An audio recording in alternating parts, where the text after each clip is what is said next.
You're watching Money Down presented by BetPrep. I'm Tamara Brown. That's Joe Marino and Kyle Crabb.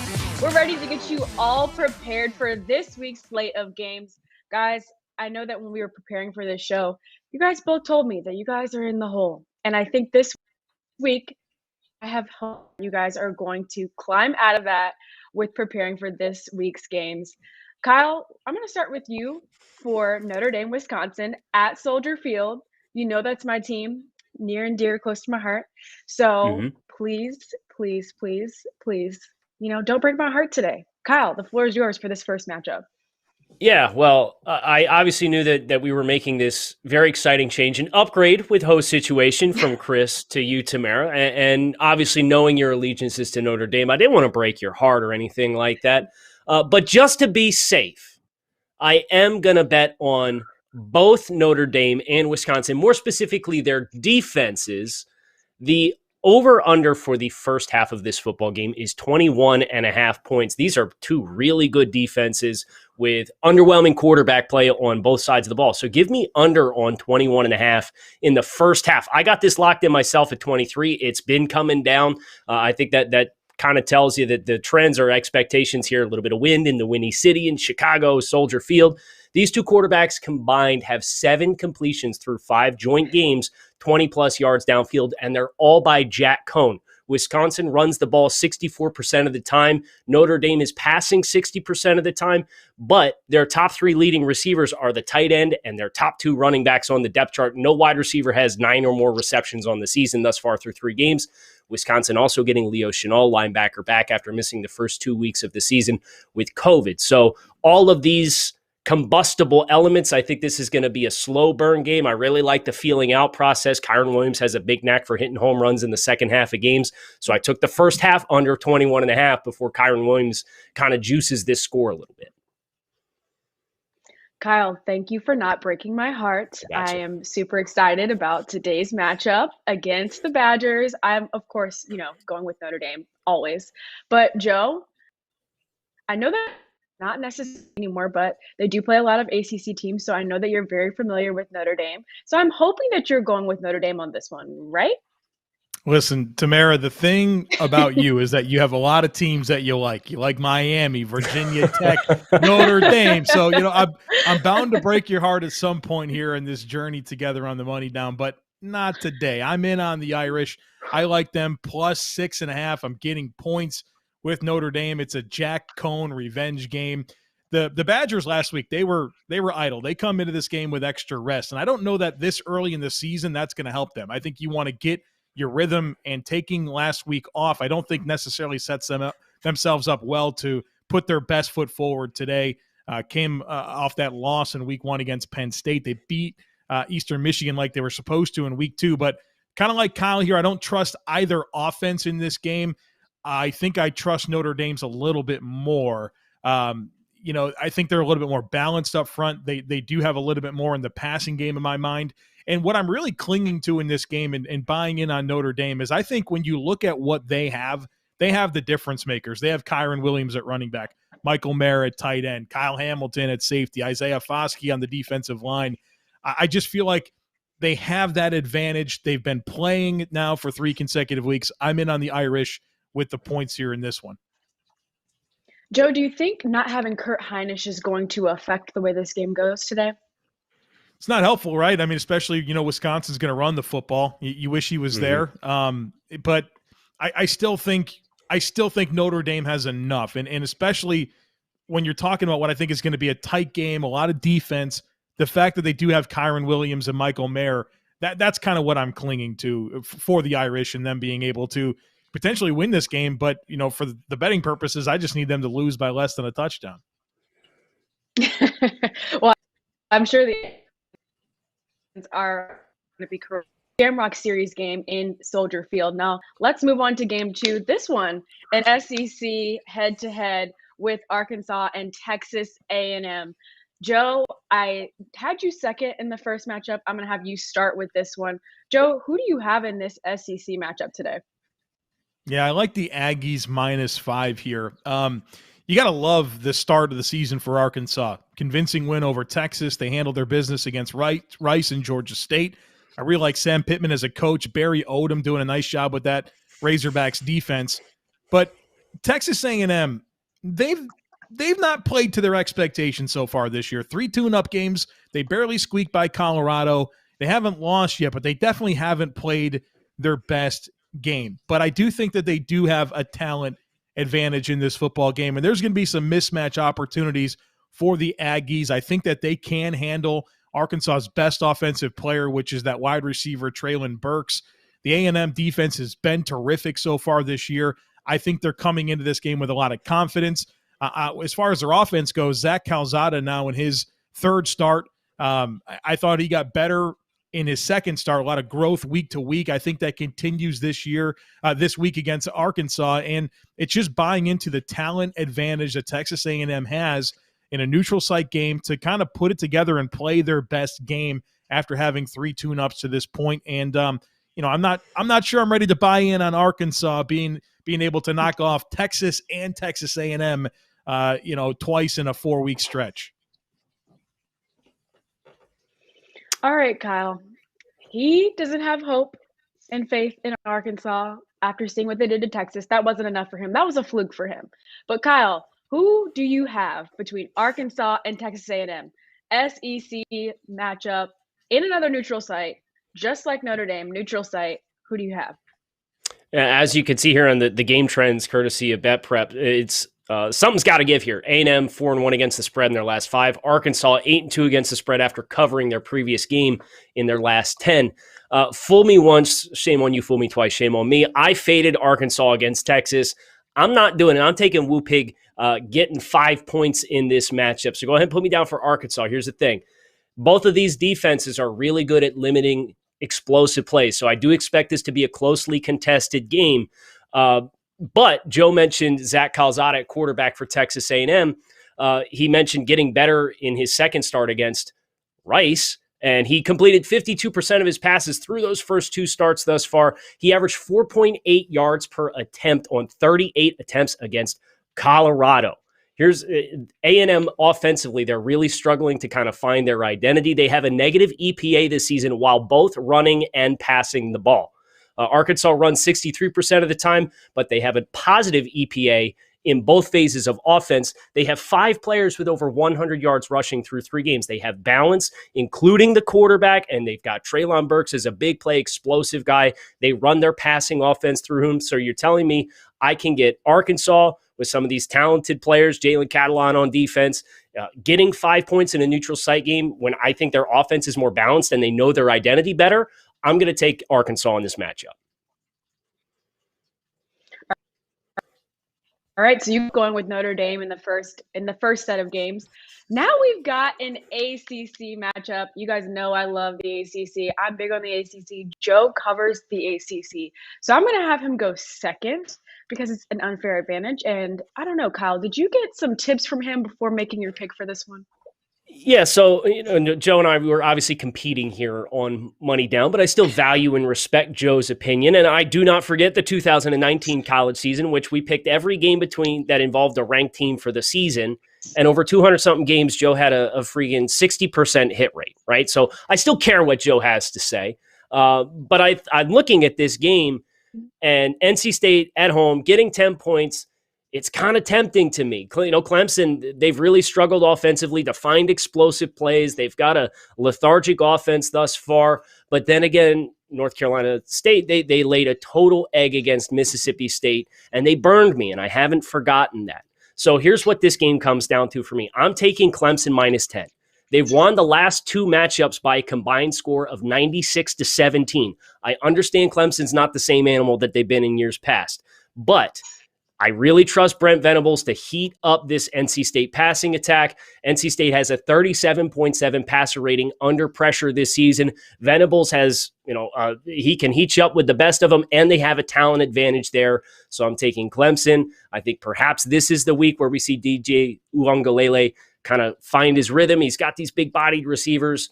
I understand they just had Lynn J. Dixon go into the transfer portal, but keep running, DJ. And let's get a little rhythm on offense. I think Clemson takes care of business here. All right, Joe. Kyle thinks that Clemson's going to take care of business. I believe Kyle said 96-17 as far as like points scored between them over the past couple of years. Insane. But considering the way Clemson played against Georgia Tech, do you pick them beating NC State? I'm rolling with Clemson as well here, minus 10 in this football game. I think when you look at this game in general, there's questions, right? I have nothing but questions. Like Kyle said, the NC State 10 points at home, it's tempting. And this Clemson offense has not been good this year. Can they get on track? That's a big question. Obviously, got blanked against Georgia, only scored 14 against Georgia Tech.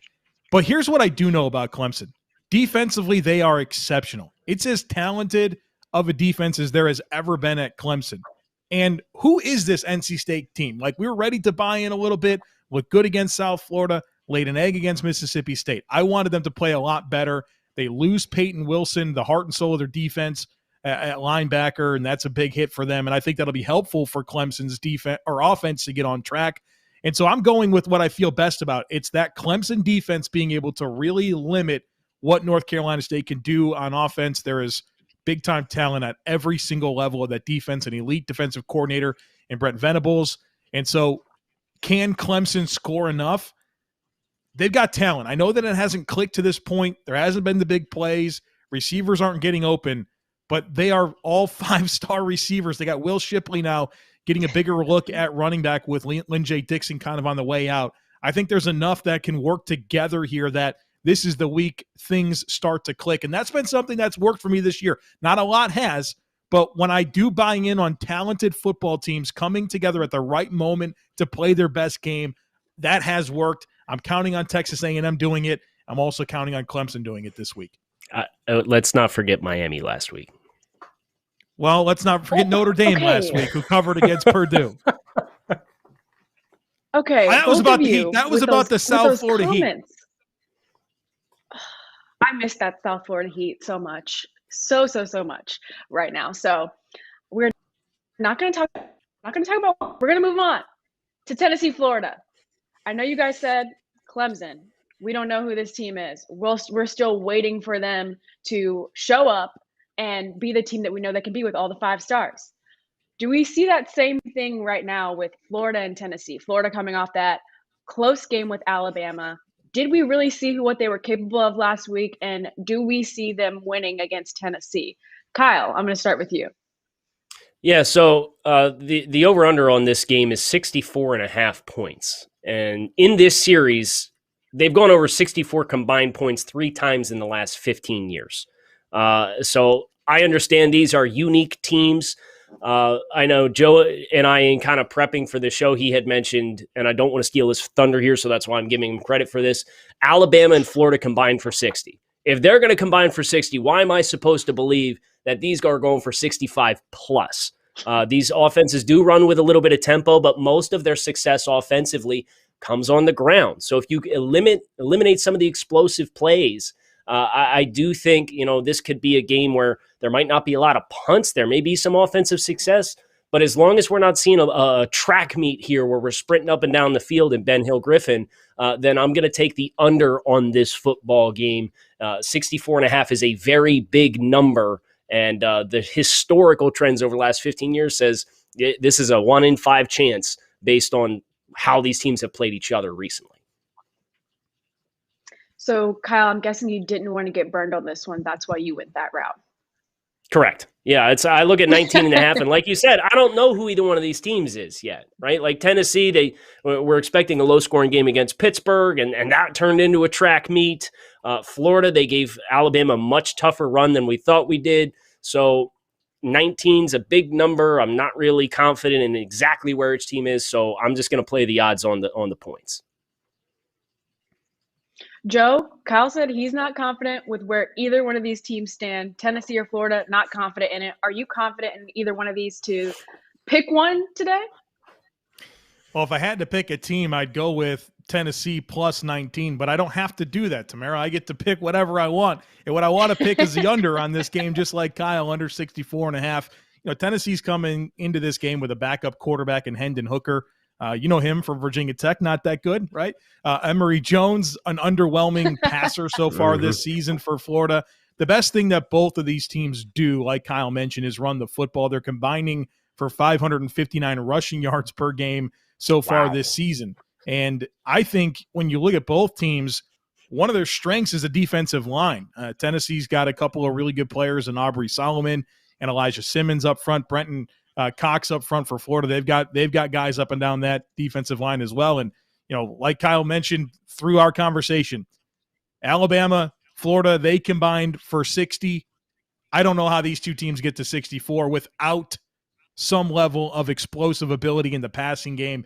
There could be pace, but you're counting on a lot of drives to finish with touchdowns with very little margin for error in a rivalry game to get to 65 points. I don't see the script. I don't see how that happens today.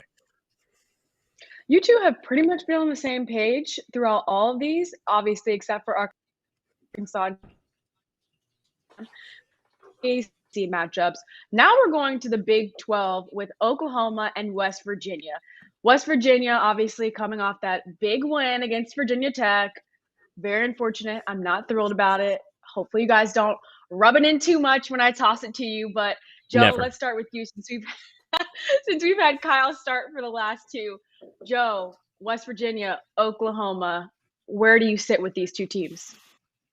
Yeah, this one makes me a little bit nervous, but the thing I feel best about in this game is the over of 56 hitting in this one. I'm nervous about how good this Oklahoma pass rush has been, and, West Virginia is going to have a lot of challenges with that defensive line.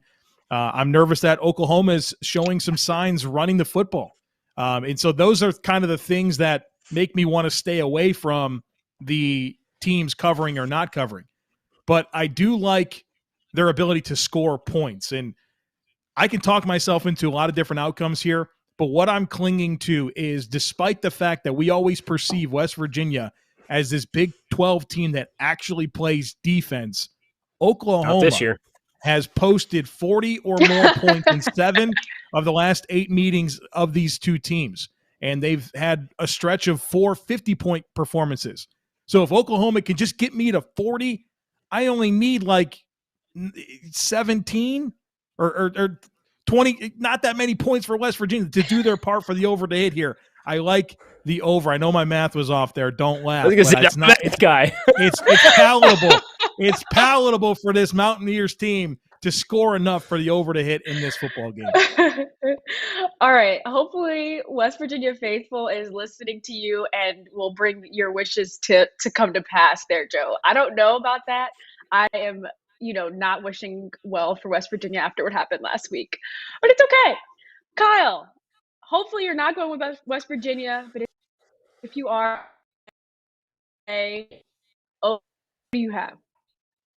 So Joe kind of stole my thunder here a little bit. I was going to come out and rip off the numbers 52, 59, 59, 56, 44, and 45. That's the point totals for Oklahoma by themselves in this matchup over the last 6 years, for an average of 52.5 points for Oklahoma just by themselves. And West Virginia is averaging 31 points scored over that same 6-year stretch. So these two teams, by average, over the last 6 years, are averaging 83 points, 83.5 points over the last 6 years. So you're telling me we need 56 total?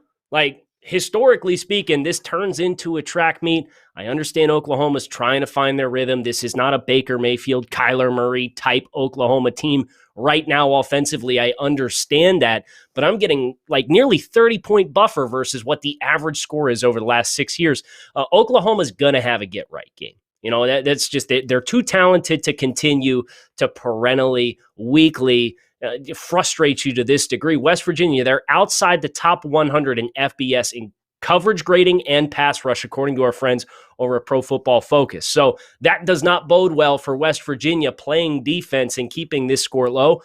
Mountaineers, get into the end zone 3 times today, and I'm going to bank on the Sooners to take care of the rest of business here. If they bomb on me this week, though, I'm done. I'm not touching them the rest of the year. I'm telling you right now. So give me the over 56 as well. So both of you are going to be hoping and wishing that West Virginia can get into that end zone 3 times.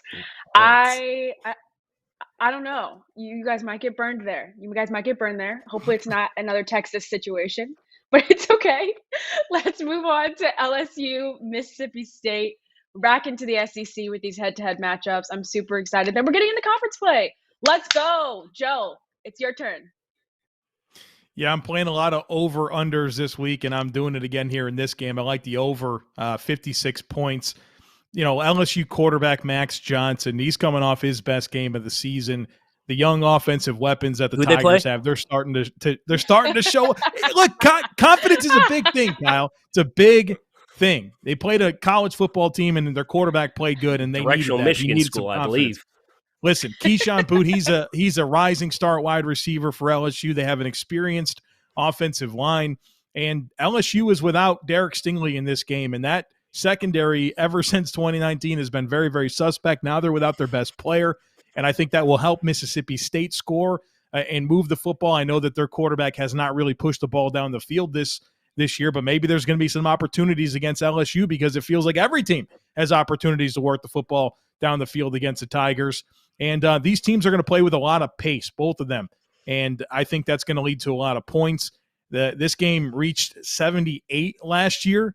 We only need 56 for the over to hit. Give me the over. Kyle, are you going with Joe on this one on the over? I'm really interested because you guys have been on the same page, like I said, almost the entire way through so far. I'm interested to see, do you think that LSU and Mississippi State can get these points needed today based on their history?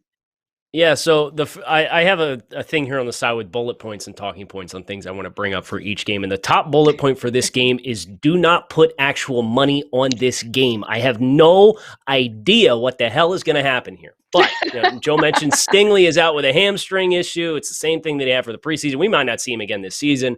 The only thing I can get behind, and total shot in the dark here, I have no confidence in any level of this game at all. Revenge game for LSU. Mississippi State beat their bottoms last year. They turned this into a track meet. KJ Costello set like SEC passing record in Mike Leach's debut in the SEC. Give me the LSU money line. This is a really close line, so I'm just going to take the money line here on LSU and hope that this team is going to be able to get up for some revenge against Mississippi State after the way things played out last year. Don't bet it, though. All right. So we're going to say that again for the people in the back. Don't bet it. Don't Kyle's bet not it. confident in it. Don't bet Over. it. Don't bet it. Joe's saying over. Kyle's saying don't bet it. You pick which side you're going to go with on that one. I am staying neutral as we go to our next Smart. game. Kentucky, South Carolina. Shane Beamer, South Carolina versus the Kentucky Wildcats. Obviously, you know, Beamer, soft spot in my heart. Love his dad so much. But Kyle, Add it to the list. when South you look at these Carolina, two another teams, allegiance. South Carolina, I have to. Okay, stop judging me, Joe. Just for that, you're going second. Kyle, you're going Good. first. When you Good. look at these two SEC teams, Kentucky, South Carolina, when you open up your notebook, lay it all out there, where should people go with this one? I want to know who made this header here. Wildcats in the cockpit is really clever wordplay. So whoever on the production team cooked that up, congratulations. Kentucky's getting 4.5 points. And I understand Kentucky did not play well last week against Chattanooga. They won by 5, 28-23. But this team still has a lot of firepower with Will Levis at quarterback and Chris Rodriguez Jr. at the running back position and Wan'Dale Robinson transferring in at wide receiver. And they got these two offensive tackles. Dari Rosenthal transferred in from LSU. I think they have enough offensive firepower to win this game and cover 4.5 points. So give me Kentucky minus 4.5. I just don't really trust that South Carolina is going to be able to score enough points versus the offensive talent that I see that Kentucky has, especially because they have it on the offensive line in addition to the skill players. So I just think this kind of combination, if Kentucky would have taken care of business against Chattanooga, I think this is a significantly bigger line based on the rest of their resumes to this point in the season. All right, Joe, he went with the Wildcats. I have a feeling that you're going to break my heart just because this is one of my teams. This is one of my teams now because of Beamer. Sorry. This is one of my teams. But Joe, he's already apologizing for you, so I know that you're going with the Wildcats here. Let's hear it. Yeah, Kentucky, I like in this game to cover 4.5. They won this game 41-18 last year, and they were an 11.5 point favorite at home. Kyle mentioned a tight game last week for Kentucky. That was a bit of a disappointment. Won 28-23 in a game they were favored by 33 points. Meanwhile, South Carolina got beat up by Georgia. But it is the offensive firepower that this team has in Will Levis and Chris Rodriguez and Wan'Dale Robinson and some really talented players up front on the offensive line. And I just don't know that we know enough about South Carolina under Shane Beamer yet. I like the trajectory of the program, but I expected more out of them against South Carolina, And there's just a whole lot more to learn, and I just don't know what they are. What I feel confident is what Kentucky is, a lot of continuity, a lot of star power. I think they can win this game by at least 5 points. All right, Kyle and Joe are both super confident about Kentucky, as they should. I do agree. New coach, new team. Maybe in 5 years we'll revisit this one, you guys. But now we're turning the page to this Big Ten matchup with Nebraska and Michigan State. Kyle, you mentioned before that you got burned by Michigan State down in South Florida. Are you going to go with them here against Nebraska, or are you nervous that you might get burned again when you're dealing with the Spartans? Well, with all the bad beats I took last week, I'm nervous I'm going to get burned on every game we're picking here. But at the same time, I need to stop fading Michigan State. Their resume between what they did against Northwestern and what they did last weekend against Miami with Kenneth Walker at running back and just how physically dominant he was, they've earned my respect. Give me Michigan State at Spartan Stadium. They're only laying 4 points. And when you consider Nebraska has shown some signs of life, they played Oklahoma tough, but that's like an old school rivalry game. Like if Nebraska loses by 3 or 4 touchdowns the way we expected them to last week, is this line even in single digits based on what else they've done this year? I don't know. So this kind of feels to me like a little bit of an overreaction for how well Nebraska played Oklahoma last week. But Michigan State, man, like they have shown up every single week. They run the football. I trust them to not do what I don't trust Nebraska to do, which is make those handful of back-breaking mistakes that's going to turn the ball over, set Michigan State up on short field. Give me Michigan State -4. All right, Joe. He's really confident about Michigan State, and he took your advice about Michigan State in South Florida. Now I'm interested to see what advice that you have for this matchup with Michigan State and Nebraska. Joe? Yeah, I doubted Michigan State badly last week, and I ruined Kyle's bet here in the process, forced him to change his mind. Yeah, they handled the heat in South Florida just fine. Just fine. They handled that Miami offense. They hung 38 points on that Manny Diaz defense, and I really like that they're coming off a game last week against De'Ara King, who's a dual-threat quarterback, and they'll get a dual-threat quarterback this week again, and Adrian Martinez, who can run and throw, and I think that preparation week over week is going to be helpful. Michigan State is running the football extremely well, 263 yards per game. They're averaging 39 points per game. Their quarterback, Peyton Thorne, is starting to settle in. And like Kyle mentioned, I feel like this is a massive overreaction to Nebraska playing a tight game against Oklahoma last week. Michigan State's at home. They're under the lights. They cover the spread. All right. Both of you are Team Sparty. We're moving on to another Big Ten matchup with Rutgers and Michigan. When you look at these two programs, who are you going with? Let's start with you, Kyle. Yeah, what a odd matchup, right? Rutgers is 3-0 for the first time since 2012. Michigan has, won as many games or more games as they did last year already in 3 contests. Here's what I think about when I think about these two teams. It was a 48-42 final score in overtime last year. So there were a ton of points, 90 points. We only need 50 this week. And historically, these teams have played each other 7 times. They have not combined to exceed 50 points just once. And that was in 2017 when they scored 49. Greg Schiano has this Rutgers program moving in the right direction. Michigan has a dominant rushing attack between Hassan Haskins and Blake Corum. They've combined for almost 700 yards through 3 games thus far this season, but Michigan is averaging 47 points per game. I'm going to trust them to do the heavy lifting here. I'm taking the over of 50 in this contest because 20 is a big number, and I think Rutgers is going to be game here. I think they're going to be up for this game a little bit, but my confidence that Michigan won't pull away down the stretch isn't very high, so I'm just taking the over on the points. All right, Joe, I don't know where you're going to stand with this one. I'm torn between the historical facts that Kyle just laid out, that both of them are off to a 3-0 start. I mean, Rutgers being 3-0 is insane. When you look at these two teams, where are you standing with that, knowing with everything that Kyle just laid out on the table? Yeah, I think Kyle and I see this game fairly similarly, but where I I struggle with the overhitting is that in this one is that I don't know if Rutgers is going to do their part. I don't know if they're going to score enough to push this over 50. And Michigan's offense is actually good. I know it's been a long time since we could say that, but like Kyle mentioned, they're running the football extremely well, 350 rushing yards per game. They have a ton of talent on defense as well. And Noah Verdell, this Rutgers quarterback, I mean, what has he shown us? I don't know that he's going to be able to do enough in the passing game to score enough points or keep this close enough. Rutgers is without a couple of their corners, defensive backs, Malachi Melton. He's a starter. He won't play in this football game. I think Michigan's looking to make a statement here. They have a massive swing here in terms of their odds of making the college football playoffs, really kind of changing the narrative a bit for that program. I know big tests are awaiting them, and they're going to have to show up for those moments, but I think they're hot early in the season, and I'm going to bet on them continuing to stay hot and cover this 20-point spread at home. Ooh. Wow. All right, so you guys are not on the same page with this one. I'm shocked here. Kyle is saying, 20. I'm interested to see if Joe is going to get burned, but I guess we'll find out. We'll find out pretty soon, but we'll be back with more on the Money Down presented by BetPrep. After this break, we will have the BetPrep breakdown.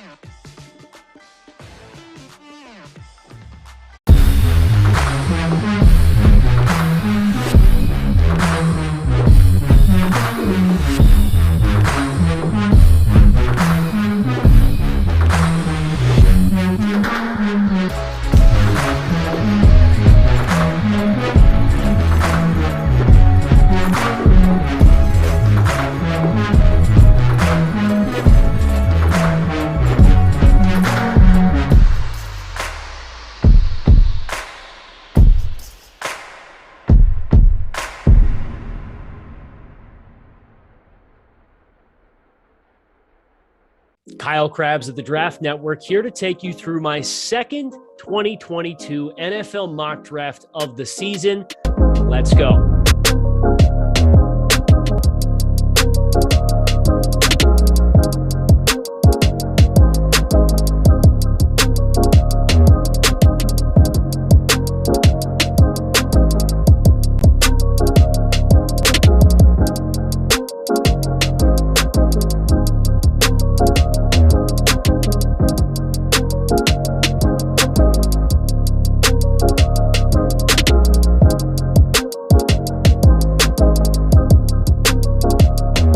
So as I look at these first 8 picks in this mock draft, one that really stands out to me as a fit that I like is Michigan defensive lineman, pass rusher Aiden Hutchinson with the New York Giants. I think a lot about all of the heavy-hitting interior defensive linemen that the Giants have brought in, and they've also tried to make some improvements in the pass rush room, and they drafted Azeez Ojulari in the second round of last year's draft. But Hutchinson is on fire to start this college football season. What he has been able to do to reinvigorate his draft stock and showcase that he is very explosive and refined and powerful, can convert speed to power, can win with counters with his hands. He understands how to set guys up. It's everything we thought we saw in a smaller workload in 2019 before the 2020 season came, in which I was very high on him at this time last year. And Michigan didn't play a complete schedule, and Hutchinson himself had his season cut short. Well, all of that is back on the table because he has been an absolute monster throughout the month of September for the Michigan Wolverines. And that level of versatility to be a guy who can play reduced down inside and play in the B gap, or alternatively can win with power off the edge and collapse offensive tackle sets, but can also win with quickness when you're sitting on his power rushes, really puts the Giants in a position where I think their front seven and their pass rush in general can be much more well-rounded than what it currently is constructed to be. And of course, the Giants defense from a points allowed perspective is off to a slow start. And one of the best ways that you can address that, especially when you have some of the talent that the Giants do have in the secondary to play versatile and match personnel, is to heat up the opposing passer. And the more you can do of that without having to bring extra bodies and win organically up front, which Aiden Hutchinson is certainly capable of doing, I think that would be a big, big win for the New York Giants and what they need to help get this defense on to the next level. Thanks so much for checking out thedraftnetwork.com. Make sure you like this video, subscribe to the YouTube channel,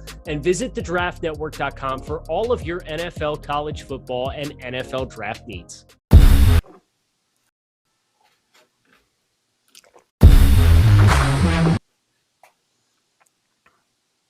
Welcome back to the Money Down presented by BetPrep. It's now time for the BetPrep breakdown with Patrick Everson. Let's bring on Patrick now to break down a handful of games for us as we prepared for this college football Saturday. Patrick, glad to have you on.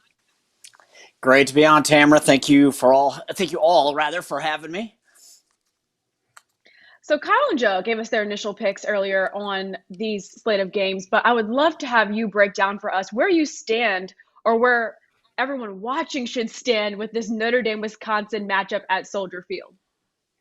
Well, I think, I don't know where they should stand, but where they are standing, generally speaking, is with Notre Dame. WinBet this morning noted that Notre Dame plus 6.5 is their largest liability on the college football slate today. And that number's gone up.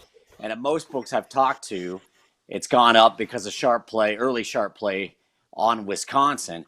But the liability is definitely on Notre Dame. Most places running heavy to tickets and money. A couple places are closer to two-way action on this, at least on the money side of it. But most places are heavy to Notre Dame tickets at least.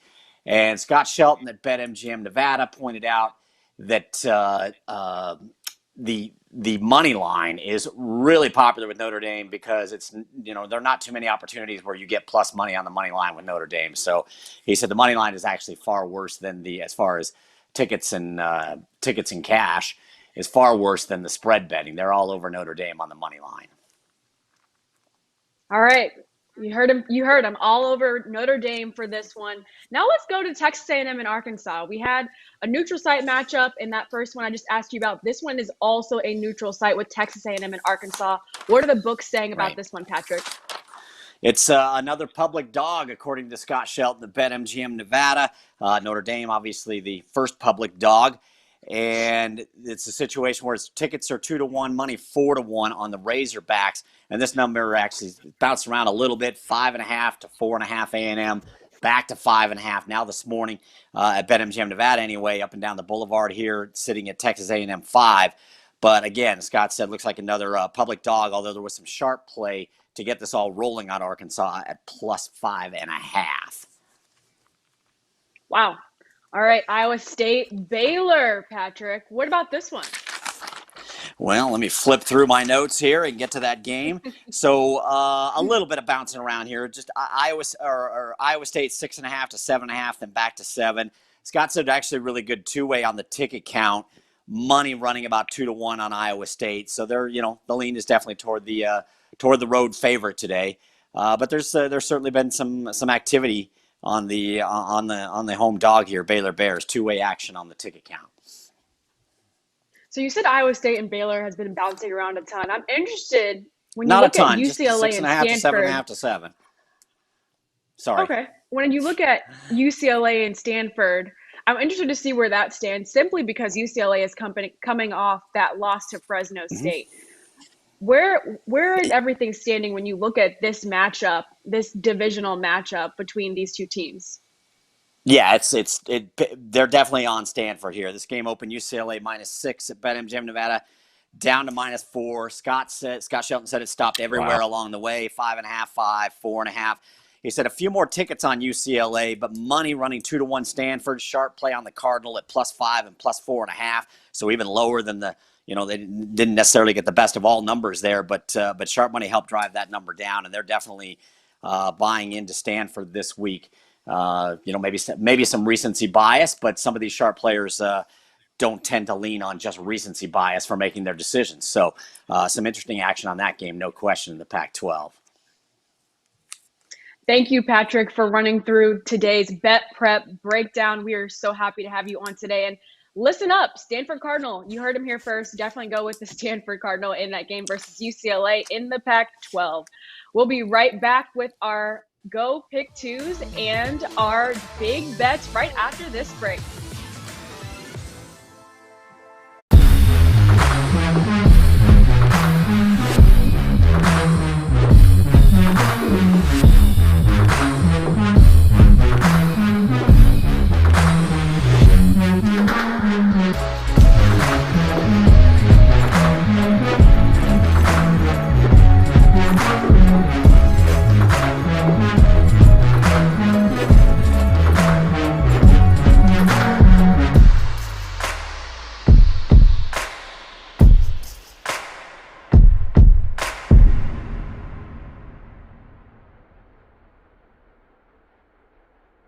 Kyle Krabs of the Draft Network here to take you through my second 2022 NFL mock draft of the season. Let's go.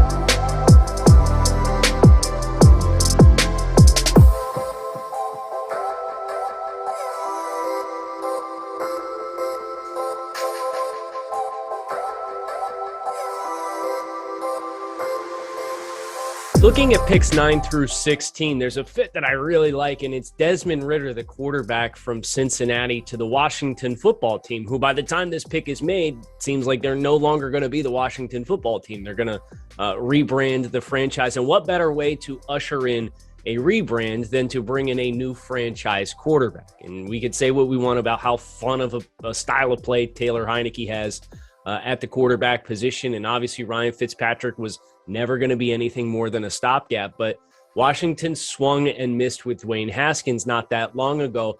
You need to figure this out, because with this defense and some of these skill players that the football team has at their disposal, there's no reason why with consistent quarterback play, you can't make noise and especially win the NFC East and get yourself a ticket to the dance every year.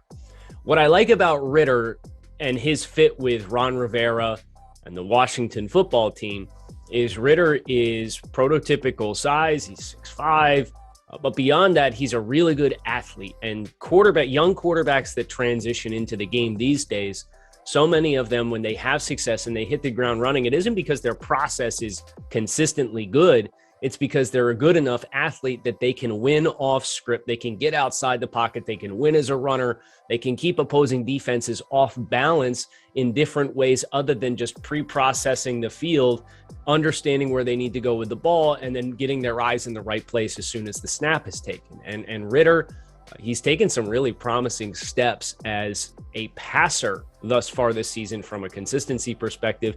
He didn't play his best game against Indiana, but he's going to have another opportunity to have that statement game against Notre Dame in a couple of weeks. So if he performs to expectation against Notre Dame, Ridder really has the opportunity, because of his athletic tools and his large body of work that continues to improve, to really catapult himself up the draft boards and potentially find himself in a strike zone for a team like Washington, who has a lot of really likable pieces on the roster. And now they just need the quarterback that's going to help set this thing to be a long-term success. Thanks so much for checking out thedraftnetwork.com. Make sure you like this video, subscribe to the YouTube channel, and visit thedraftnetwork.com for all of your NFL, college football, and NFL draft needs. We're back on the Money Down presented by BetPrep. I'm Tamara Brown. There's Kyle Krabs and Joe Marino. Let's take a look at the leaderboard before we dive into our bold bets and go for 2 picks. I know Kyle doesn't want to bring it up. He's mentioned it multiple times, but let's look at it anyway. There's still time to redeem yourself here. It's like golf. The lower the score, the better. Is it? Is it though? No, it's not. Is it though? I feel like the Flint Tropics. I feel like the Flint Tropics. First place, -6 units. With a million bad beats last week. Okay, but Kyle, there's still a long season left here. There's time to redeem yourselves. There's a lot. And you guys have already made your initial picks today. We covered all of that. We had our bet prep breakdown. Now it's time to go for our 2-unit bets. Kyle, you're up first. It's time to redeem yourself. You're up first. So I got 2 units on. I'm looking at the Georgia versus Vanderbilt game. And Georgia, they won by 27 or whatever it was against South Carolina last week. And Kirby Smart goes into the locker room after the game and he says, guys, there's things in the second half that we didn't do that we need to do. And guys that didn't play today, you guys need to continue getting better. We're not just practicing to beat somebody on any given week. We're practicing to beat everybody. And it got my juices flowing a little bit. Georgia, without starter JT Daniels, rolled over UAB 2 weeks ago. UAB might be a better football team than Vanderbilt. If we're being honest, they've scored 50 points in 3 games thus far this season, including 3 against East Tennessee State. We made a directional Michigan joke earlier, Joe, but East Tennessee State, Vanderbilt scored 3 points and lost. They're 120th in scoring in FBS. Meanwhile, Georgia is allowing 7.7 points per game. They're 3rd in defensive scoring in FBS. I hear Kirby Smart. I hear his spiel. I bought this down to 34.5, which was where it was originally. It's since moved to up to, I think, 35.5 or 36 now. But Georgia got them locked in at 34.5. I think they take care of business. I understand the payout's not as great, but I think Georgia's just going to roll this week over Vanderbilt. All right, Joe, Kyle is super fired up after watching a locker room video from Kirby Smart. He's big on Georgia for his go for 2 pick. All right, he's saying he's got chills running through his spine. He is in. Joe, who are you all in for your go for 2 pick? I'm all in on some points here in this Arkansas State versus Tulsa game. The over is 64. And look, Arkansas's defense stinks out loud. They gave up 52 points to a terrible Washington offense last week. Memphis put 55 on them the week before. And as far as Tulsa goes, I mean, they just came off consecutive games against Oklahoma State and Ohio State. You think they're not excited to play Arkansas State instead? This is a game that's going to feature a lot of scoring, and I think we get way over the 64 needed for the over to hit. Wow. All right. You really didn't have my juices flowing for that one, Joe. I mean, I felt like I was in the locker room with Kirby Smart listening to Kyle. I was like all amped up, but it's fine. It's fine. We've got another go for 2 pick. Kyle, big on Georgia. You got me like super fired up after that first go for 2 pick. Can you lead up to that same hype for your second go for 2 pick is the question. Yeah, so Joe took some points with his first go for 2. I'm also going to take some points. Give me the over on 62.5 between Texas and Texas Tech. These are 2 of the 3 worst rated defenses in the Big 12. They combined last year to a score, I think, 119 points. They've gone over 70-plus points in 6 of the last 10 matchups between the 2 teams. This Texas defense is Swiss cheese. Texas Tech, they're going to throw the ball all over the field. And on the other side, Bijan Robinson, he's averaging almost 8.5 yards per carry for his career. He is going to be a man amongst boys amongst Texas Tech. I think they're going to run up and down the field.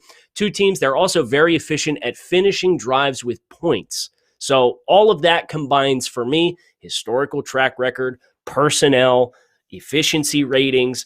I like the blend here. They don't really play a lot of defense in the Big 12. I'm betting they don't play any defense in this matchup between Texas and Texas Tech. Give me the over 62.5. Joe, you went with points for your first go for 2 pick. Are you going with points again for this next pick? We're going with points, but we're rooting for them to not show up, right? So we're going with the under 65.5 in this UMass at Coastal Carolina game. And listen, I don't trust UMass to do their part. I see this game going something like this. Coastal gets a commanding lead, and then they just put together long drives, running the football, milking the clock. They cruise to victory. And even if they score 40 points, even if they score 40, we need for UMass to score like 26 points, which is more than a touchdown, more than their season average. I don't think UMass does their job here. Coastal wins by a big margin, but I don't know that we get enough points here for this over to hit because UMass is not going to do their part in this game. Chance broke my heart last week. Had the over on them last week. They had 2 trips inside we talk about the bad beats. I had the over. I missed it by 5 points. They had 2 trips inside the 10-yard line. I got 0 points on 2 trips inside the 10. So I like it, Joe. I don't trust them either. I'm hoping that nobody breaks your hearts today. And I'm really hoping that these picks today, these go for 2 picks, really help you guys. I'm hoping that when we look at the leaderboard next week, that there will be some positive movement. That's my hope for you guys. Now let's go into our bold takes. Bold takes here. We did our go for 2 picks. We're going into our bold take bets. I started with you, Kyle, for the go for 2. This time, I'm going to start with Joe. What is your bold take? All right, my bold take. Nothing to lose, right? That's the fun part about this. Doesn't count against the record. Yeah. Go ahead, let it rip. SMU, 9.5-point underdogs.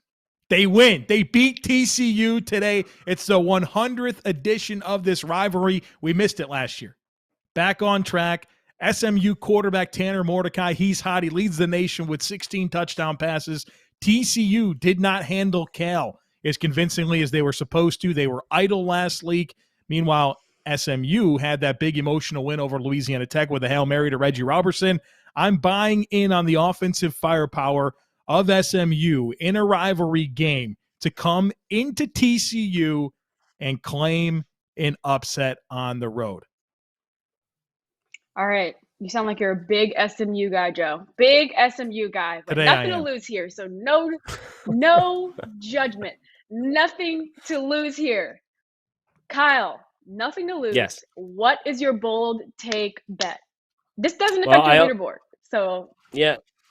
I also took a money line on a more than touchdown dog. Give me Cal on the money line this week against Washington. So Joe mentioned TCU didn't handle business against Cal the way that they thought they would, right? So here's the deal. Now, Cal, they've got a better quarterback than Washington does. Cal's averaging almost 450 yards of offense thus far this season. Washington had scored 17 points in their first 2 games combined. Cal is 1-2. But they lost to two quality opponents in TCU and Nevada by 7 combined points. So what is Cal getting 7.5 points for on the spread? Forget the 7.5. I'm taking Cal on the money line to win this game outright against Washington.